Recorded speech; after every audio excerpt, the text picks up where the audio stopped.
आसमान में उड़ रहे एक हॉट एयर बलून से होती है, जिसमें दो लड़कियां फंसी हुई नजर आती हैं। इन दोनों लड़कियों के चेहरों पर डर साफ देखा जा सकता है, क्योंकि उनका बलून पूरी तरह आउट ऑफ कंट्रोल हो चुका है। नीचे दूर दूर तक सिर्फ गहरा समंदर है, जहां न कोई इंसान, न कोई बोट और न कोई शिप मौजूद है। दोनों लड़कियां समझ जाती हैं कि उनकी जिंदगी अब बेहद गंभीर खतरे में पड़ चुकी है और यहाँ से बचना बेहद मुश्किल है। तभी उनमें से एक लड़की नीचे झुककर बलून की बास्केट पर बंधे एक कपड़े को खींचकर निकालने की कोशिश करती है। वह कपड़ा वहां एक एडवर्टाइजमेंट पोस्टर की तरह चिपका हुआ था, जिसे निकालना आसान नहीं था, क्योंकि तेज हवा के बीच बैलेंस बिगड़ने पर वह सीधी नीचे गहरे समंदर में गिर सकती थी। मगर अपनी जान की परवाह किए बिना वह पूरी ताकत लगाकर उस कपड़े को उखाड़ने में कामयाब हो जाती है। इसके बाद दोनों लड़कियां अपने हैंडबैग को टटोलती हैं और उसमें से लिपस्टिक निकालती हैं। फिर वे उस कपड़े पर बड़े लेटर्स में SOS लिखना शुरू करती हैं, ताकि दूर से गुजरने वाली किसी भी बोट या शिप को यह सिग्नल नजर आ सके कि कोई खतरे में है। लेकिन बदकिस्मती से पहला लेटर लिखते ही लिपस्टिक खत्म हो जाती है। अब आगे लिखने के लिए उनके पास कुछ नहीं बचता और दोनों मायूस होकर एक दूसरे को देखने लगती हैं। तभी उनमें से एक लड़की बिना सोचे अपने हाथ पर गहरा कट लगा लेती है। उसके हाथ से खून बहने लगता है और वह उसी खून से SOS के बाकी लेटर्स पूरे करती है। अब सवाल यह है कि आखिर ये दोनों लड़कियां कौन हैं और वे इस मुसीबत में कैसे आ फंसी। इसे जानने के लिए हमें कहानी के शुरू में चलना होगा। दरअसल कहानी शुरू होती है साइप्रस नाम की जगह से, जहां केट नाम की लड़की अपने ऑफिस वर्क के सिलसिले में पहुंची होती है। वहां से उसे अपनी छोटी बहन लिज को भी रिसीव करने जाना होता है। लिज को उसके स्कूल से निकाल दिया गया था, जिसकी वजह से केट को अपना काम छोड़कर उसे लेने आना पड़ता है। ये दोनों बहनें अलग अलग कंट्रीज में रहती थीं और काफी लंबे समय से दूर थीं।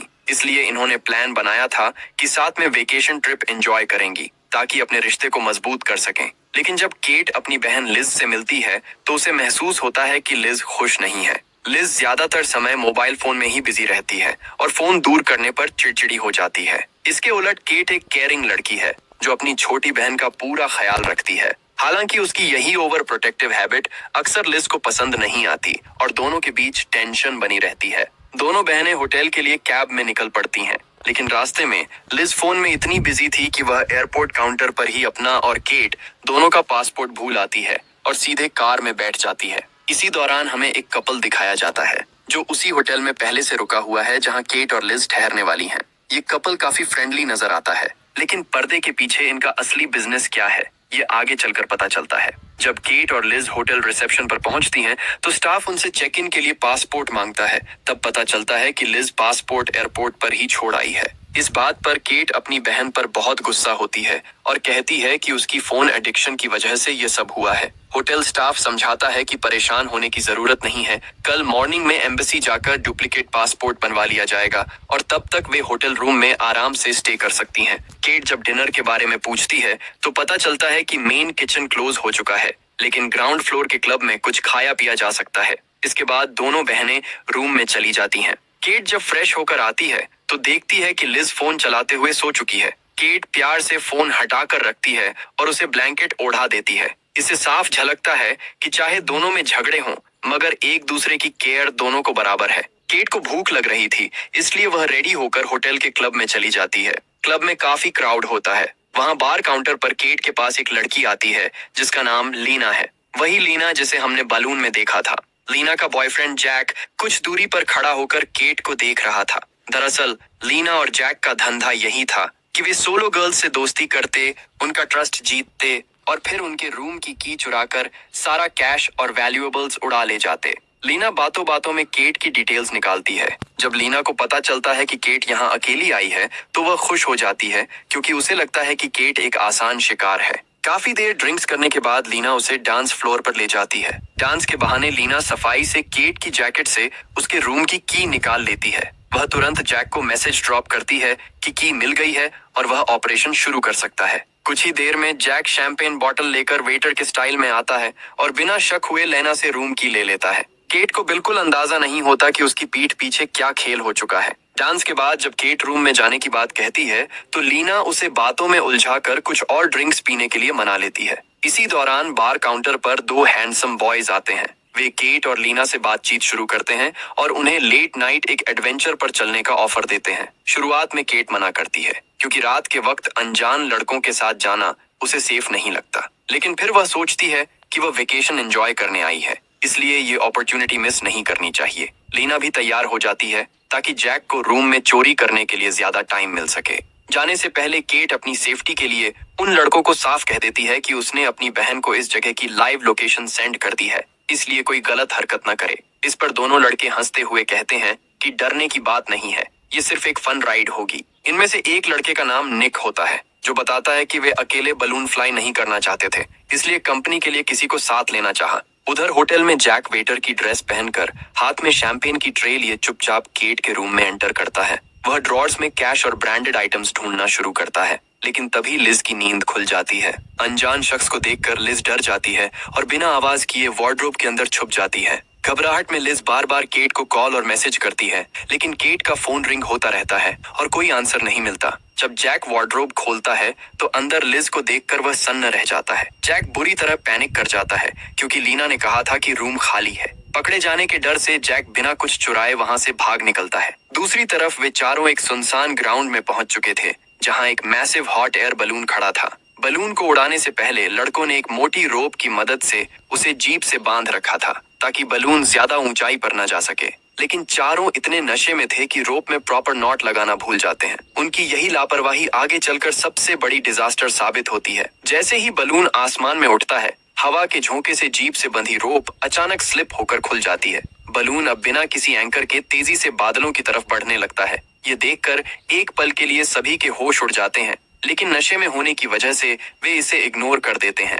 कुछ ही देर में जब बलून बेकाबू होने लगता है तो दोनों लड़कों के बीच आर्ग्यूमेंट शुरू हो जाता है। बात इतनी बढ़ जाती है कि हवा में झूलती बास्केट के अंदर ही दोनों में फाइट शुरू हो जाती है। केट मन ही मन सोचती है कि वह अपनी बहन को होटल में छोड़कर इन अजनबियों के चक्कर में क्यों आ फंसी। बलून अब बहुत तेज स्पीड से आगे निकल चुका होता है। तभी अंधेरे में उन्हें सामने कुछ ही दूरी पर एक जायंट विंडमिल यानी विशाल पवन चक्की घूमती हुई नजर आती है। और सबसे भयानक बात यह थी कि उनका बलून सीधा उसी विंडमिल के ब्लेड्स की तरफ बढ़ रहा था। मौत को सामने देखकर केट चिल्लाती है और लड़कों से बलून को टर्न करने के लिए कहती है, लेकिन निक रोते हुए सच बताता है कि उसे बलून फ्लाई करना नहीं आता। वह तो सिर्फ बलून के ओनर के साथ हेल्पर का काम करता था और थोड़ी बहुत ट्रिक्स देखकर खुद को पायलट समझ बैठा था। यह सुनकर केट के होश उड़ जाते हैं। घबराहट में दूसरा लड़का बलून के बर्नर का गैस सिलेंडर बदलने की कोशिश करता है, जिससे बलून की डिसेंट स्पीड थोड़ी धीमी होती है। नीचे हाईवे पर खड़ा एक लोकल लड़का आसमान में विंडमिल की तरफ बढ़ते बलून को देखकर अपने मोबाइल फोन से वीडियो रिकॉर्ड करने लगता है। उसे अंदाजा नहीं था कि वह एक भयानक एक्सीडेंट का लाइव फुटेज रिकॉर्ड कर रहा है। बास्केट में मौजूद चारों को लगता है कि वे विंडमिल के ऊपर से बचकर निकल जाएंगे, लेकिन तभी एक तेज घूमता ब्लेड सीधे बलून की बास्केट से टकरा जाता है। टक्कर इतनी जोरदार होती है कि एक लड़का झटके से बास्केट से बाहर हवा में उछल जाता है और बास्केट का आधा हिस्सा टूटकर बिखर जाता है। उसी कलीजन के दौरान एक नुकीला वुडन पीस निक के पैर में बुरी तरह घुस जाता है। निक दर्द से चीखने लगता है और लड़कियों से कहता है कि बर्नर का वाल्व तुरंत बंद कर दें, वरना सारी गैस लीक होकर ब्लास्ट हो जाएगा। इधर बास्केट के किनारे लटकती एक रोप पर वह दूसरा लड़का जान बचाने के लिए लटका हुआ दिखता है। केट और लेना पूरी ताकत लगाकर उसे ऊपर खींचने की कोशिश करती हैं, लेकिन तेज हवा और ऊंचाई की वजह से लड़के के हाथ रोप से छूट जाते हैं और वह हजारों फीट नीचे गिरकर दम तोड़ देता है। अब बलून में सिर्फ 3 लोग बचे थे, बुरी तरह ब्लीडिंग से तड़पता निक और 2 खौफजदा लड़कियां। विंडमिल का खतरा तो टल चुका था, लेकिन अगली आफत यह थी कि उनका गैस बैकअप लगभग फिनिश होने वाला था। दूसरी तरफ होटल में लिज रिसेप्शन स्टाफ के पास भागती है और रूम में घुसे इंट्रूडर के बारे में रोते हुए रिपोर्ट करती है। होटल मैनेजमेंट तुरंत पुलिस को कॉल करता है। स्टाफ बताता है कि लिज की सिस्टर केट रात को क्लब गई थी और तब से मिसिंग है। पुलिस ऑफिसर लिज से इन्वेस्टिगेशन शुरू करता है और लिज इस पूरे केस की प्राइमरी विटनेस बन जाती है। उधर आसमान में सुबह की पहली किरण के साथ लीना को एहसास होता है कि बलून अब जमीन छोड़कर खुले सी के ऊपर पहुंच चुका है। चारों तरफ सिर्फ गहरा ब्लू वाटर दिखाई दे रहा था। लेना घबराकर निक से कुछ करने को कहती है। निक बताता है कि रिजर्व में सिर्फ एक लास्ट सिलेंडर बचा है जिसे बर्नर में कनेक्ट करना होगा। दोनों लड़कियां हिम्मत जुटाकर हैवी सिलेंडर को सेट कर देती हैं। इसके बाद केट अपना मोबाइल फोन चेक करती है, लेकिन वहां नो सिग्नल आ रहा होता है। केट रोते हुए कहती है कि उसकी छोटी बहन होटल में अकेली उसका वेट कर रही होगी। ये सुनते ही लीना चौंक जाती है और पूछती है कि उसने तो क्लब में कहा था कि वह सिंगल और अलोन है। केट क्लैरिफाई करती है कि वह अपने रिलेशनशिप स्टेटस के बारे में बोल रही थी। जबकि रियल में वह अपनी सिस्टर के साथ आई है। ये जानकर लीना को गहरा शॉक लगता है और उसे गिल्टी फील होने लगता है कि उसके फ्रॉड की वजह से एक इनोसेंट फैमिली मुसीबत में फंस गई है। तभी केट को दूर समंदर में एक प्राइवेट बोट गुजरती हुई नजर आती है। दोनों लड़कियां खुशी में जोर जोर से अपने हाथ वेव करके हेल्प मांगने लगती हैं, लेकिन बोट पर मौजूद टूरिस्ट्स को लगता है कि बलून वाले लोग उन्हें देखकर फ्रेंडली हेलो बोल रहे हैं। वे भी मुस्कुराते हुए हाथ हिलाकर बोट को आगे निकाल ले जाते हैं। केट और लीना समझ जाती हैं कि सिर्फ हैंड वेविंग से किसी को समझ नहीं आएगा कि वे मुसीबत में हैं। इसी बीच घायल निक दर्द की वजह से बैलेंस खो देता है और बास्केट से फिसलकर गहरे पानी में जा गिरता है। लड़कियां चीखते हुए रोप नीचे फेंकती हैं, लेकिन निक पानी में डूब जाता है और उसकी मौत हो जाती है। निक की मौत के बाद बास्केट में सिर्फ केट और लीना बचती हैं। पैनिक और फ्रस्ट्रेशन में केट लीना पर बरस पड़ती है कि इस सारी बर्बादी की जिम्मेदार वही है।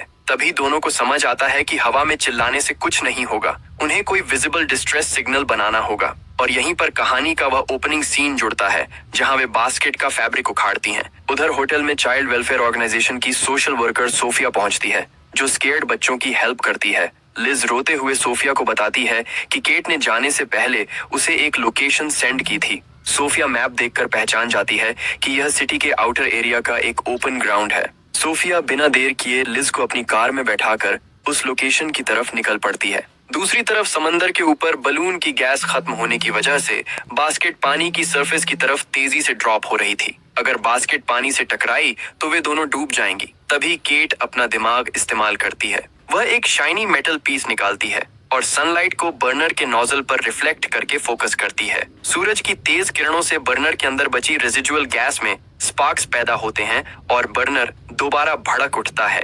इससे बलून को एक बार फिर लिफ्ट मिलती है और वह पानी की सतह से कुछ फीट ऊपर उठ जाता है। इधर सोफिया और लिज उस सुनसान ग्राउंड में पहुंचती हैं, जहां उन्हें लड़कों की जीप खड़ी मिलती है। जीप के बॉनेट पर रखे फोन की स्क्रीन ऑन थी। जब लिज उस फोन को चेक करती है तो उसमें विंडमिल क्रैश और बलून के बेकाबू होकर समंदर की तरफ उड़ जाने की पूरी वीडियो रिकॉर्डिंग मिल जाती है।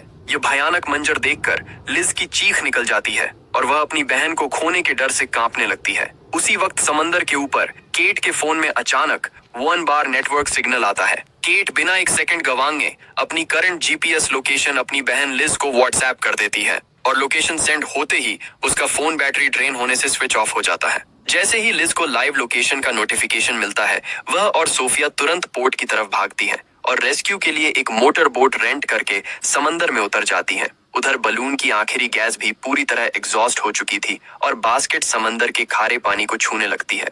मौत को बिल्कुल सिर पर देखकर लीना इमोशनल ब्रेकडाउन का शिकार हो जाती है और केट के सामने हाथ जोड़कर अपना पूरा सच कबूल कर लेती है। वह रोते हुए बताती है कि उसने ही केट को ड्रिंक्स में उलझाया था ताकि उसका बॉयफ्रेंड जैक रूम में जाकर रॉबरी कर सके। यह सुनकर केट अंदर से पूरी तरह बिखर जाती है कि जिसे वह फ्रेंडली समझ रही थी, उसी ने उसे मौत के मुंह में धकेल दिया। इधर समंदर में बलून पूरी तरह कोलैप्स होकर पानी में क्रैश हो जाता है। दोनों लड़कियां तैरकर जान बचाने की कोशिश करती हैं। किस्मत से बलून का एक एम्प्टी सिलेंडर पानी में फ्लोट कर रहा था, जिसे पकड़कर वे दोनों खुद को डूबने से बचाती हैं। उधर सोफिया और लिज की स्पीड बोट का इंजन अचानक ओवरहीट होकर बीच समंदर में डेड हो जाता है। इंजन स्टार्ट न होने पर लिज रोने लगती है, लेकिन सोफिया उसे हिम्मत बंधाती है। पानी में तैरते हुए केट और लीना के सामने से एक मैसिव कार्गो शिप गुजरता है। दोनों लड़कियां पानी थपथपाकर और जोर जोर से हेल्प के लिए चीखती हैं, लेकिन कार्गो शिप के डेक की ऊंचाई और समंदर की तेज लहरों के शोर के बीच शिप के क्रू मेंबर्स को पानी में तैरते 2 छोटे हेड्स दिखाई नहीं देते और विशाल शिप बिना रुके वहां से दूर निकल जाता है। यह देखकर लड़कियां होप खोने लगती हैं, मगर केट अपनी बहन से दोबारा मिलने के वादे को याद करके लीना को भी तैरते रहने का हौसला देती है। दूसरी तरफ लिज और सोफिया इंजन बंद होने के बावजूद हार नहीं मानती। वे बोट के मैनुअल पैडल्स यानी चप्पू निकालती हैं और हाथों से बोट को आगे बढ़ाने लगती हैं। साथ ही